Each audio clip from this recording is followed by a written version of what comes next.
Bismillahirrahmanirrahim. Assalamualaikum warahmatullahi wabarakatuh. Perkenalkan, nama saya Arjun Soleh, kelas 3D Pendidikan Agama Islam. Di sini saya akan mempresentasikan hasil makalah saya yang berjudul Sejarah Pendidikan di Masa Dinasti Umayyah. Sejarah pendidikan dinasti pada zaman Umayyah. Kekuasaan Bani Umayyah berumur kurang lebih 90 tahun. Ibu kota negara dipindahkan Muawiyah dari Madinah ke Damaskus, tempat ia berkuasa sebagai gubernur sebelumnya.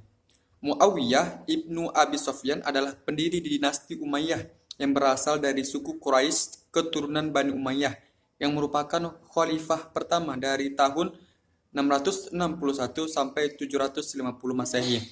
Nama lengkapnya ialah Muawiyah bin Abi Hab bin Umayyah bin Abdi Sam bin Manaf.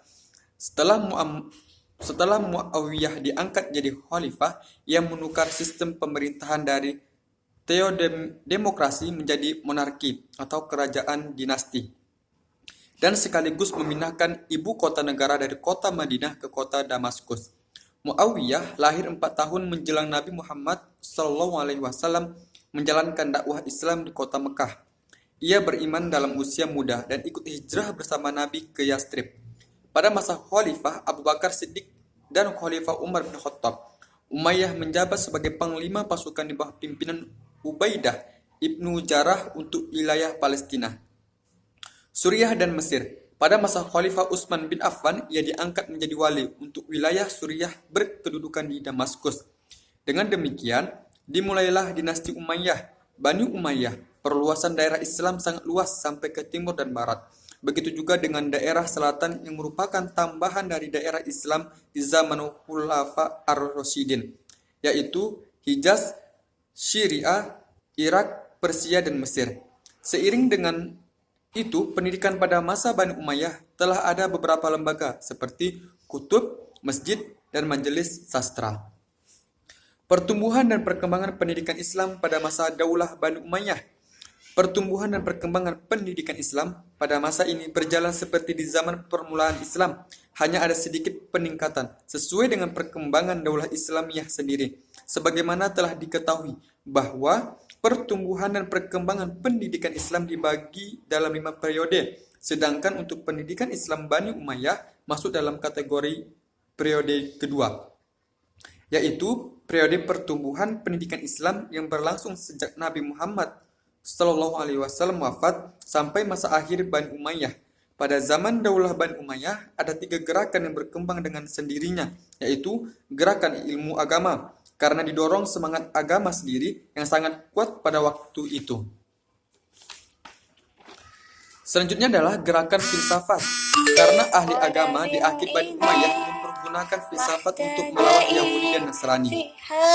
Ketiga, gerakan sejarah, karena ilmu agama memerlukan riwayat. Pola pendidikan Islam pada masa Bani Umayyah. Pola pendidikan pada periode Bani Umayyah telah berkembang jika dilihat dari aspek pengajarannya, walaupun sistemnya masih sama seperti pada masa Nabi dan Khulafa Rasyidin. Pada masa ini, peradaban Islam sudah bersifat internasional yang meliputi 3 benua, yaitu sebagian Eropa, sebagian Afrika, dan sebagian besar Asia, yang kesemuanya itu dipersatukan dengan bahasa Arab sebagai bahasa resmi negara. Pendidikan Islam pada masa Bani Umayyah telah berkembang bila dibandingkan pada masa Khulafa ar-Rasyidin yang ditandai dengan semaraknya kegiatan ilmiah di masjid-masjid dan berkembangnya kutab serta majelis sastra. Jadi, tempat pendidikan pada masa Bani Umayyah adalah kutab. Kutab ini berfungsi sebagai tempat pendidikan yang memfokuskan pada tulisan baca. Yang kedua, fungsi kutab adalah tempat pendidikan yang mengajarkan Al-Quran dan dasar-dasar keagamaan. Tokoh-tokoh pendidikan pada masa Bani Umayyah. Tokoh-tokoh pendidikan pada masa Bani Umayyah terdiri dari ulama-ulama yang menguasai bidangnya masing-masing seperti dalam bidang tafsir, hadis, dan fikih. Selain para ulama, juga ada ahli bahasa sastra, ulama-ulama tabi'in, ahli tafsir, yaitu Mujahid, Atak bin Abu Rabah, Ikrimah, Said bin Jubair, Masruq bin Al-Adda, Qatadah. Pada masa tabi'in, tafsir Al-Quran bertambah luas dengan memasukkan Israiliyat dan Nasraniyat. karena banyak orang-orang Yahudi dan Nasrani memeluk agama Islam. Di antara mereka yang termasyhur Ka'bul Ahbar, Wahab bin Munabbih, Abdullah bin Salam, Ibnu Jurayj, ulama-ulama hadis. Kitab bacaan satu-satunya ialah Al-Quran. Sedangkan hadis-hadis belumlah dibukukan. Hadis-hadis hanya diriwayatkan dari mulut ke mulut, dari mulut guru ke mulut muridnya, yaitu dari hafalan guru diberikannya kepada murid, sehingga menjadi hafalan murid pula dan begitulah seterusnya. Setengah sahabat dan pelajar-pelajar ada yang mencatat hadis-hadis itu dalam buku catatannya, tetapi belumlah berupa buku menurut istilah kita sekarang. Mungkin hanya itu yang bisa saya sampaikan dari materi sejarah pendidikan pada masa dinasti Umayyah. Kurang dan lebih saya mohon maaf. Saya akhiri. Wabillahi taufiq wal hidayah. Wassalamualaikum warahmatullahi wabarakatuh.